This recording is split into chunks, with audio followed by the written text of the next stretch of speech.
Pádraig Kenny is an Irish writer from County Kildare, but he joins me today from Limerick.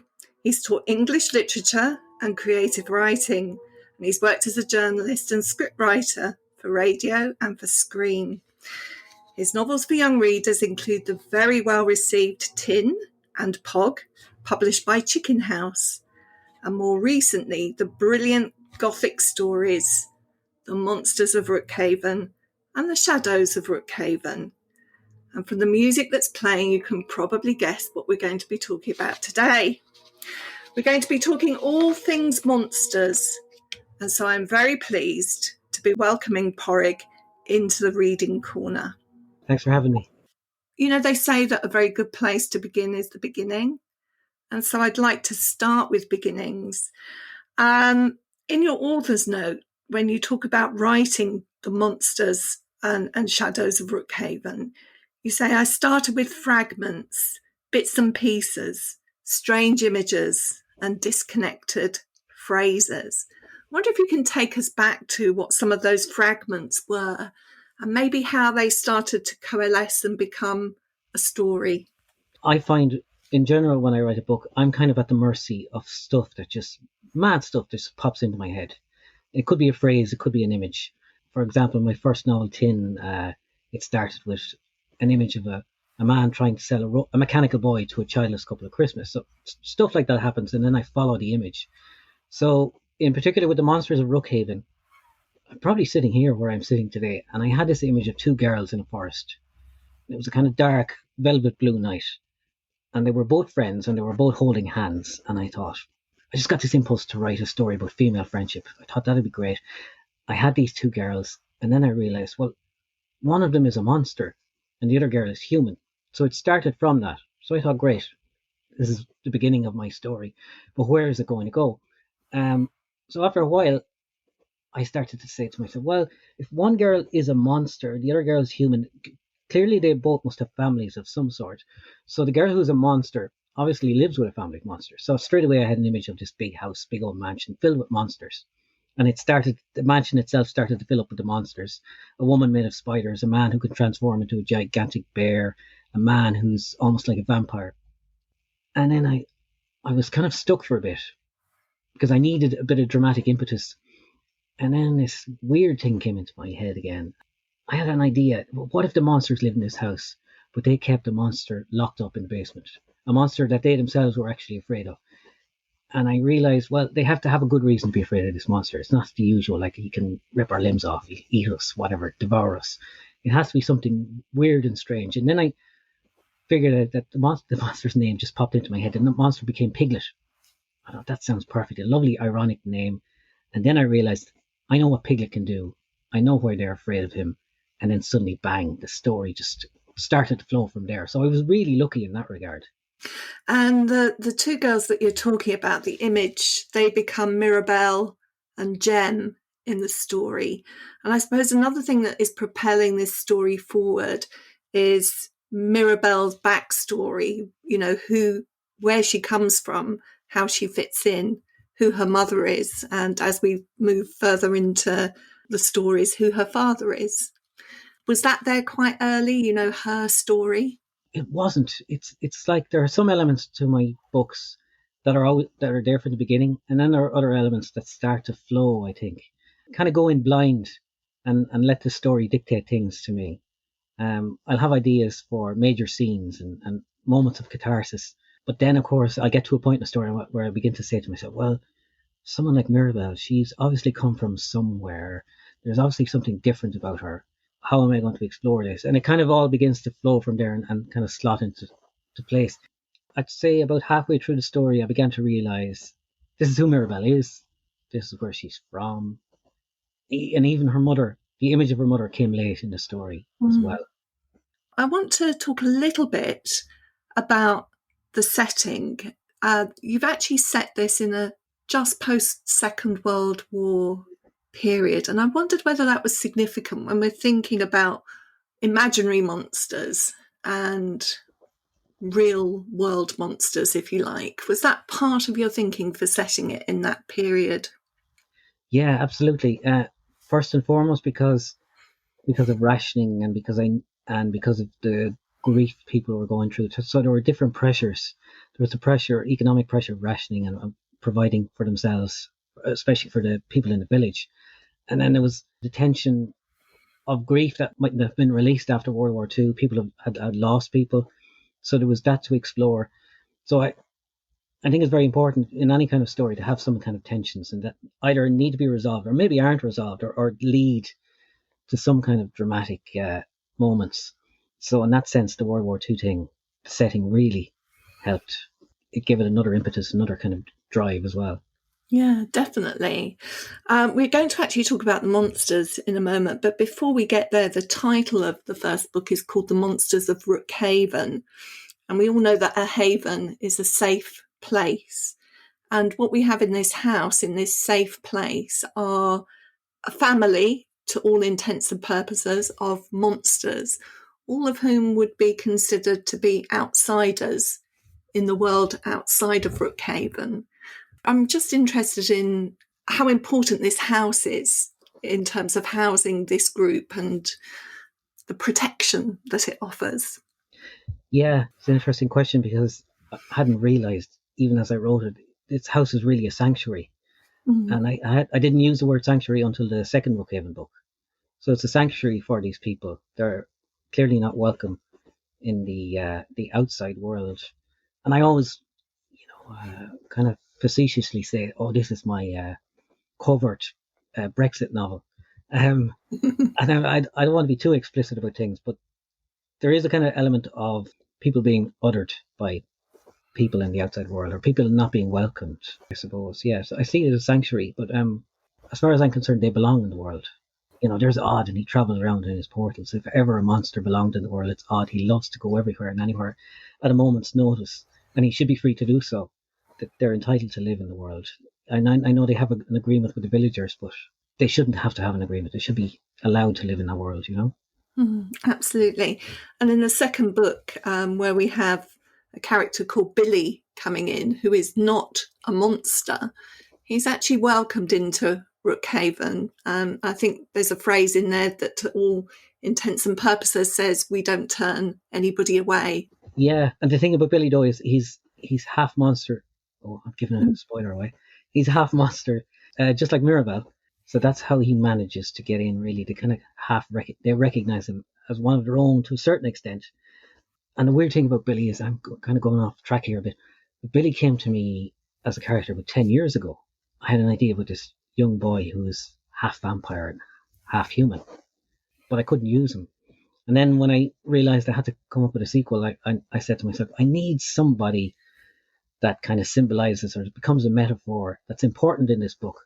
And in this book, I think the most important metaphor for me is people who are considered outsiders, not considered part of one family or not considered part of another community. And Billy was perfect for that. Let's talk a little bit about each of your, or some of your monsters anyway. The sort of patriarch of the family is Enoch. Tell us a little bit about him. Yeah, Enoch, he's a very severe kind of patrician type of character. A bit too fond of himself. A bit too used to being in charge, I think. And I just wanted a dark kind of patrician character to be there, to be in charge of the family. But I don't like the fact that he's in charge of the family. I would prefer someone like Eliza to be in charge. Aunt Eliza, who's made of thousands of spiders, because I think she's a bit more compassionate. I'm not saying that Enoch isn't compassionate, but she's a bit more compassionate and will listen to people. But I like the idea of not so much Mirabelle and Jem teaming up against Enoch, but being a kind of counterweight to that patriarchal kind of structure that he kind of symbolizes. And it's good that even though he is in charge, he is still frightened of the monster in the basement. So he can't completely rule, as it were, without anything impinging on his decision making. Yeah. You've mentioned Aunt Eliza. What a wonderful image that is of a sort of human figure created just by lots of spiders that move themselves into position and recreate her physical appearance. And then a character that I'm extremely fond of and who we learn a lot more about him in Shadows, the second book, is Odd. Tell us a bit about Odd. It's always my secondary characters suddenly that begin to grow and that I begin to love. So Odd, he looks 12 years old, but he is actually 300 years old. And he can travel anywhere he wants with a magic portal that he can just make appear with a click of his finger. And there's a lot of backstory behind some of the characters that isn't really explored in the first book, but I expand on Odd in Shadows of Rookehaven. And I learn to love him even more because of how he reacts to things. And his traveling through portals becomes a metaphor for him being unable to come to terms with things like grief and loss. So when things get too much emotion for him, Odd will go, oh, right, I'm off. And he's gone, you know. That travelling enables him eventually also to confront some of that difficulty. Yeah, and that's the thing. He's constantly trying to escape it. And eventually he realizes, you know what, I'm going to fess up to this now and come to terms with it, I suppose, or try to come to terms with it. So his travelling helps him do that. And I can understand that tendency to want to run away from something and not face it. I think that's why I really like Odd. We're all like that. I'm kind of like that. But he's got a lovely inner strength, I think, and a loyalty to people like Mirabelle especially, which really endears him to me. You've mentioned the word metaphor quite a few times in talking about this. One of the things that I really appreciated in the writing is that it's not laid on heavily that we're reading a metaphor for many different things. And I think it was actually Ray Bradbury who said that if young writers would find those writers who can give them metaphors by the bushel and the peck, then they'll come to be better writers. Yes. To learn how to capsulise things and present them in metaphorical form. The minute you said metaphor, I said Ray Bradbury. Yeah, because I think it was about 10 years ago, I saw an address he gave to a university in California or somewhere, and he spoke about metaphor, and especially how it was important to science fiction. And I'd only started writing books at that time, and then it just clicked for me. I went, yes, this is what you do. You write about people, and I write about characters, and characters and people are very important to me. But if you're writing fantasy, you kind of embed a metaphor within your novel. And I firmly believe, especially in children's books, that kids, when they read a book, they'll know something else is going on beneath the surface. They'll sense the metaphor. They'll sense, and I don't want to use the word message, but they'll sense something is going on. It gives your book a bit of a musculature, a bit of strength, rather than being something flimsy and throwaway. I do want to talk a little bit about Piglet and also the way in which both books are written, these different voices within them. So we have Odd and Mirabelle and Jem and Billy's voices. But there are also some sections in each book that are written from Piglet's point of view. And these stand out as being written in the present tense in a different way. I thought that was really interesting. I wondered when and how, if you can remember, finding that voice for Piglet came to you. Again, it just kind of happened organically. I was sitting down thinking about it. I construct paragraphs in my head, almost sample paragraphs for myself that this will happen. I'll go through it and a line will appear. And then the Piglet stuff started to appear in my head, and it was in the present tense. It just seemed right. And I thought, oh, this is a bit risky.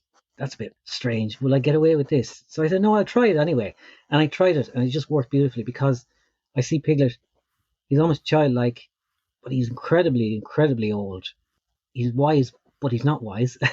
But he can see everything, and he can sense everything that's going on in the moment. And it's almost like he's outside of time. And that just worked for me. And he just knits everything together. I'd love to hear a little bit, actually, of Piglet's voice, if you could read some to us. Yeah, I have a bit from Monsters here, which is a good example of what Piglet is like. So it's the first section from Monsters of Rookhaven. Jem and her brother Tom have arrived at the house, and Mirabelle has already explained to Piglet that they've arrived. Piglet revolves in blackness. He likes it here. He likes listening to Mirabelle's voice, soft and warm and flowing gently into that dark like a glittering rainbow. Mirabelle is like a light, as fierce as the light of stars, and when she goes, he misses her. But he knows she will be back.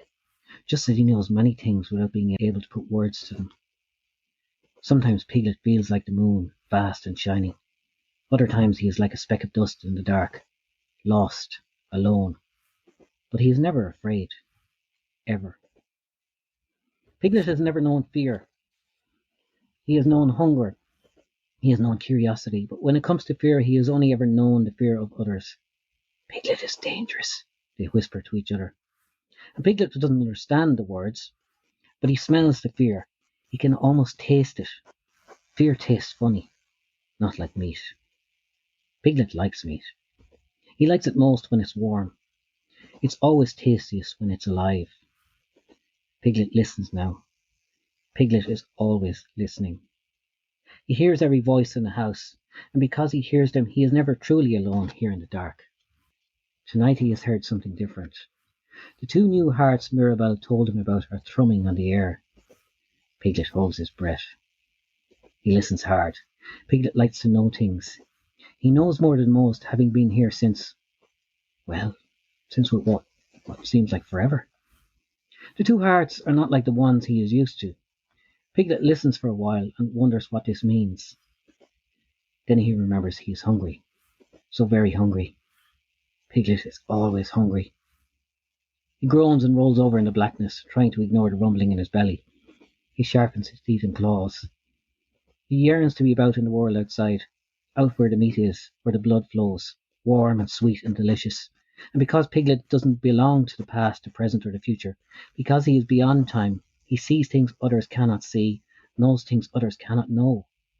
And now he knows one thing above all for certain. Piglet knows that very soon he will be free. There's real menace in that. And you manage to take us to these really menacing places, but then there's always a touch of lightness there, lest it gets too dark. I want to talk a little bit about the second book, The Shadows of Rookhaven, and what the story is in this book. And it starts with something called the Great Configuration. This is an event that happens every 100 years. Tell us a bit about what that's all about. Great Configuration, I'm not entirely sure, even having written it, but I just knew that if we have a family in the house of Rookhaven, family of monsters, then of course there's got to be families in other houses. So I thought to myself, something has to bring them together. So I thought, this happens every 100 years. It's a sacred thing for them. It's almost like a monster's Christmas, I thought. And I thought that's the best way, really, to get them all together. Also into this story, we have a new hero and a new villain. Billy, tell us about Billy. Yeah, Billy is, as I said, he's half human, half monster. He's important for me because he's even more of an outsider than anyone else in the book. And I responded to that. I felt a great sympathy and empathy for Billy. I mean, Mirabelle, he does something that Mirabelle and the family don't like, but you as a reader, you know that there's more to Billy than Mirabelle and Cole actually know about. That's the really important thing, isn't it? So the thing that's sort of propelling the story along is this character who is trying to steal the shadows. Yeah, there's two characters in a way. One, the evil financial person with all the money, and then there's a man helping him. So there's a bit of a twist near the end of the novel. But you discover that the villain of the piece, he is trying to do what he wants to do for kind of understandable reasons, but selfish reasons as well. And I like to have my villains, I like to have an element of them which you can actually understand why they're doing what they're doing. How would you describe the tone of your book? Tone is hugely important to me because I remember someone saying to William Goldman, the screenwriter, that he was a master of tone. And I love watching his movies because he controls the tone. He gets the humor, kind of dips in under maybe the adventure, the thrills, the comedy, the pathos. Tone, and not just one single tone. All tones are important to me. And what I like to do is try and knit them all together. So you can have your funny moment, but it will dovetail nicely with the horrific moment maybe, or the moment of pathos, or the moment of catharsis. So it's kind of like a weird musical thing going on, maybe. It's really interesting because the thing that leaves that feeling with us is as much about the tone as anything to do with, what the plot of the story is. And I thought it was really interesting as you read the Piglet piece, which does, as you're reading it aloud, you realise how dark that is. Yeah. And yet in another part of the story, we see Mirabelle feeding the carnivorous plants, which are like Venus flycatchers on steroids. And that's much lighter, even though essentially they are eating meat. I like doing that. I like these strange, quirky moments. Or I can have my strange, surreal, horrific moments, but they're undercut by a moment of recognizable humanity or humor. It helps bring balance to the whole thing, and I think helps the reader kind of engage and feel more empathy for the characters and for the situation. Some people get very anxious about horror and children being exposed to horror. And I just wonder why it is, as adults, we feel so uncomfortable sometimes in exposing children to horror stories. I suppose we want to shield them from things, but as a writer, I always made a conscious decision of not wanting to shield readers, because I grew up in an era when you could watch Doctor Who, for example, the Tom Baker era, and there was very definite elements of horror in that. I remember watching that, and a lot of 7-year-olds I knew watched it, and it was no big deal. Children can handle a lot of stuff that I think adults underestimate children. I want to write more consciously frightening stories now, but you don't want to push it too far either. You don't want beheadings and limbs being lopped off. You can pull yourself back from the brink a bit and leave a suggestion of something terrible, maybe. And children respond to that and get it and know. I think they know their own limits as well. I did wonder whether, to some extent, children experience it in a completely different way. And just coming back to some of the greats of, horror writing this time, Stephen King.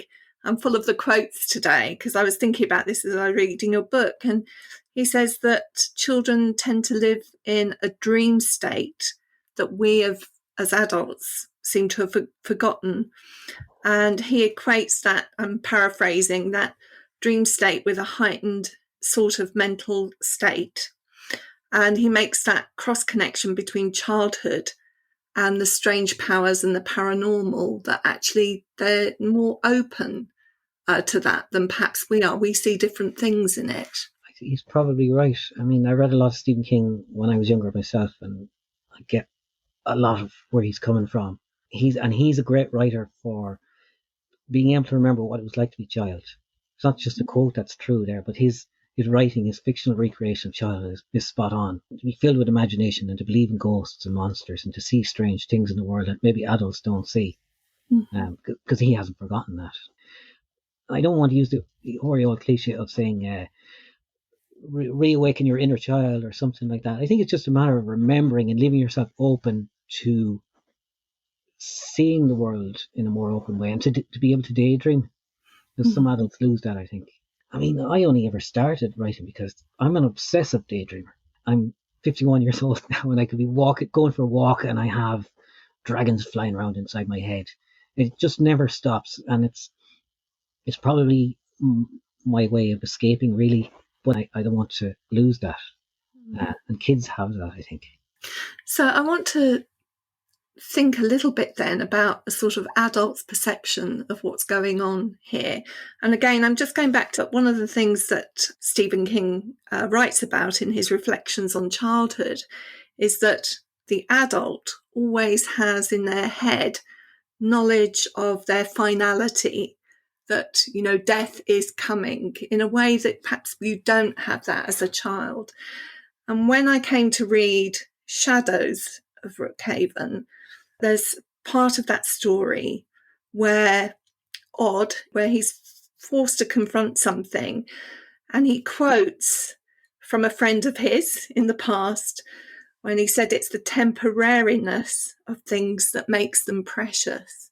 So I do feel that in your stories there is this childlike acceptance of this world, but also you've brought into it this sensibility that really comes from an adult's apprehension of the way things are. Yeah, I can see that. Yeah, it's funny. I hadn't thought about the adult perception, I was trying to think it from the child's point of view, but I was lucky because I wrote that kind of thing through Odd's eyes. And Odd, he looks 12 years old, but he's 300 years old. And his first ever, because he's actually immortal, his first ever experience of friend's mortality comes when he's 300 years old, and he doesn't know how to process that. So he runs away from it. So we have a ostensibly 12-year-old boy who's actually a 300-year-old adult who can't deal with grief or someone dying. So yeah, Odd helps me in that sense marry the two. It's interesting that he should say that. I'm interested to know what happens next with the monsters. Have we got a third book? Not right now anyway. It could happen. But if it does happen, I think there's more to Mirabel's story. And there is possibly, my wife asked me this last week, and I said, look, I have a really good idea. One humongous twist that you won't see coming.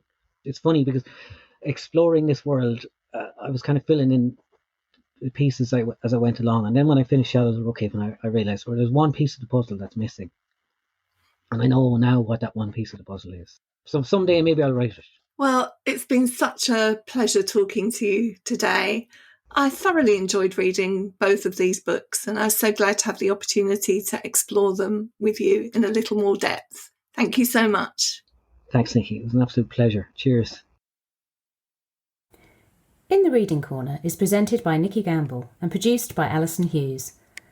If you have enjoyed this podcast, please do leave a review for us. To find out about other projects, including an audience with events and the Exploring Children's Literature Summer School, visit www.exploringchildrensliterature.uk. Join us again soon in the Reading Corner on your favourite podcast platform.